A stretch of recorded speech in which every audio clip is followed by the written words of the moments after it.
भारत सरकार चलित वर्षर पद्म पुरस्कार घोषणा कर मनोरंजन जगतर अनेक महान कलाकार नाम रही। दिवंगत लोकगायिका शारदा सिन्हा को पद्म विभूषण में सम्मानित करने घोषणा कर दिवंगत सिंगर पंकज उदास को पद्म भूषण में सम्मानित कर 7 जन को पद्म विभूषण, 19 जन को पद्म भूषण और 113 जन को पद्मश्री पुरस्कार दिया घोषणा कर कला जगत में अतुलनीय अवदान पर बिहार लोकगायिका शारदा सिन्हा को पद्म विभूषण में सम्मानित कर सम्मान मरणोपरांत दिया।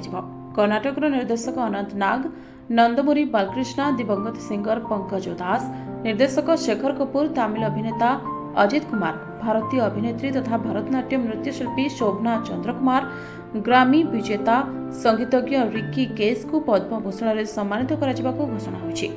एपरी बॉलीवुड्र फेमस सिंगर अरिजीत सिंह, भारतीय अभिनेत्री तथा नृत्यशिल्पी ममता शंकर समेत अनेक कलाकार को पद्मश्री सम्मान मिली। बॉलीवुड्र फेमस कमेडियन अशोक लक्ष्मण सराफ, राजस्थान लोकगायिका बेगम बटुल और बॉलीवुड सिंगर जसपिंदर नरूला को पद्मश्री सम्मान में सम्मानित कर प्रधानमंत्री नरेंद्र मोदी सोशल मीडिया रे पद्म पुरस्कार पर चयन होता कलाकार मानक शुभेच्छा जणाइछन्ति।